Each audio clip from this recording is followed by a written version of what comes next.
Isso começou nos Estados Unidos na década de 1920, 1930, quando foi instaurado o Código Reis, que era um controle de censura do cinema americano. E eles criaram isso para censurar, para dar uma ordem, colocar uma organização ali para que não tivesse coisas que afetassem o sonho americano, né? Então eles liberavam filmes que vendiam os Estados Unidos como o melhor país do mundo, sonho americano, aquela coisa toda linda e maravilhosa. Então foi preciso criar esse código, o nome é Reis, por conta do homem lá que assumiu, ele era presidente dos Correios americanos, ele assumiu esse posto como censor e a partir dali foi criado essa entidade e todo, até hoje ela existe, assim, não com a força que tinha antigamente, mas os filmes todos que têm que passam por essa censura recebem um selo.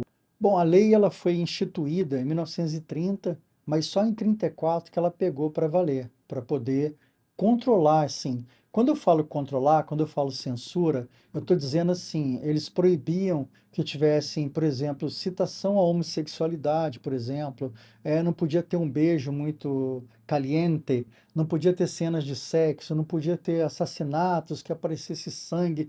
Então era um cuidado assim com a censura nessa época muito forte. O primeiro diretor que quebrou isso aí, que era contra essa censura no cinema, essa liberdade, foi o Sidney Lumet, em 64, quando ele fez o filme The Pawnbroker, que aqui no Brasil teve o título de alguns botaram o agiota, outros o Homem do Prego. E ele foi o primeiro filme americano que mostrou uma nudez assim na tela. E aí, obviamente, não conseguiu o selo. Mas ele não conseguiu o selo, mas mesmo assim podia lançar o filme? Sim, ele podia lançar o filme como todos os outros produtores da época que foram contra essa censura, eles lançavam os filmes, só que eles recebiam, vamos dizer assim, uma espécie de desaforo.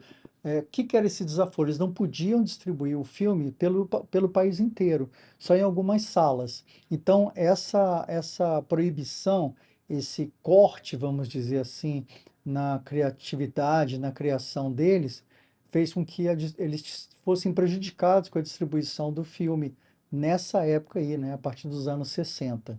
Para vocês terem uma ideia dessa censura, aquele desenho animado da Betty Boop precisou ser redesenhado. A roupa da boneca, mesmo desenho, precisou ser redesenhada por conta dessa censura. Em 1952, a Suprema Corte Americana suspendeu o Código Reis, dando liberdade de expressão aos cineastas. Isso foi o início do fim dessa censura. Em 1968, o Código Reis caiu de vez, morreu, e aí começaram a usar esses códigos, essa censura por letra.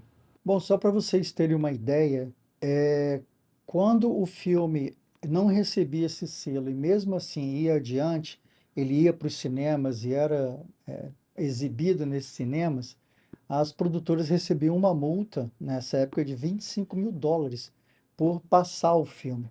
Então era uma luta muito, muito árdua.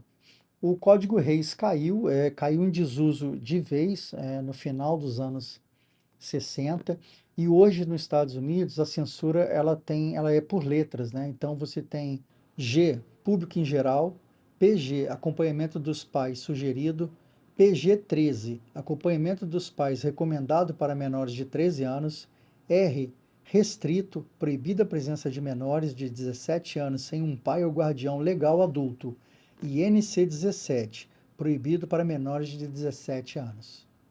Aqui no Brasil, a nossa classificação é dividida em 6 escalas, que começa com L de livre, 10 anos, 12 anos, né? Eu digo, quando falo 10, 12 anos, menor de 10 anos não pode assistir, a censura de 10 anos, 12 anos, 16 anos e 18 anos.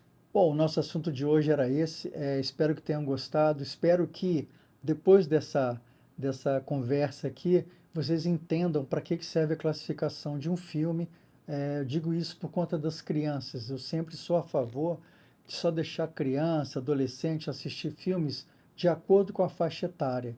Aquilo ali é feito de forma não para censurar, mas para que tenha uma ordem, né, uma coisa de crescimento da criança em cima daquele limite de idade ali, e eu acho que é bem louvável aproveitar aquilo ali, usar os limites de idade para que os filmes sejam assistidos, né, vistos de acordo com a idade da pessoa. Até por uma questão não de censura, como eu já falei, mas é uma coisa de compreensão mesmo. Não adianta você colocar um filme para uma criança de 5, 6 anos, um filme que a censura é 10, 12, porque ela não vai assimilar o filme, ela não vai entender o filme. Mesmo que você sente e explique, é muito forte. São cenas, às vezes, que não é que sejam cenas de violência, mas às vezes, para criança de 5, 6 anos, de 10 anos, uma criança de 10, 12 anos, entender um filme de 16.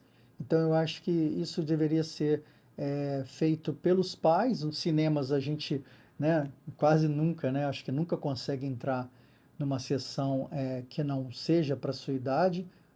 Para falar a verdade, eu nem sei se ainda tem aquela coisa de deixa eu ver sua idade, deixa eu ver sua carteirinha, para ver se você tem idade para entrar nesse filme.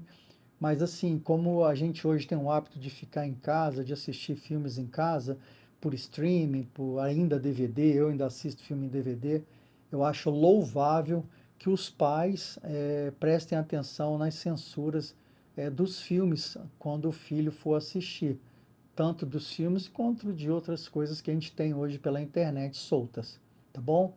Um abraço e até a próxima.